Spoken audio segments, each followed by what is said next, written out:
जय जगन्नाथ जय श्री कृष्ण। दुनिया सदाबेले कहे जेते भाई सेते घर हेले से दुनिया रे अनुभव करथिबा लोक बुझिछंती जे जेते भाई सेते बड़।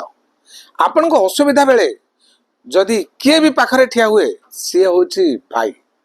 मो बापा चली गले मु एकुटिया मो बापांकर गोटाए पुओ बड़ बापा पुओ भाई माने अछंती। मु भाबिथिले से माने मते सहाय्य करिबेन ना। मु बापा पाखरे ठिया ही फोन कली जे भाई माने मो बापा चली गले। किछि समय भितर समस्त भाई मो पाखरे आसी पहुंची गले।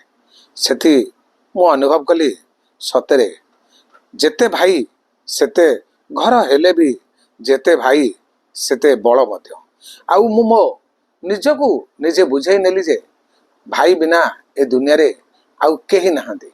समस्त भाई आसिले आउ मते सबु विपदरु साहाय्य कले। जेते प्रकार असुविधा थिला सबुथिरे से माने आगरे ठिया हले। किभली भाबरे मो काम सुरखुरे हबो दिन राति परिश्रम करी मते साहाय्य कले। तेबे आपण माने कहंतु तो जेते भाई सेते घर एटा ठीक ना जेते भाई सेते भल एटा भी ठीक। जय जगन्नाथ जय श्री कृष्ण।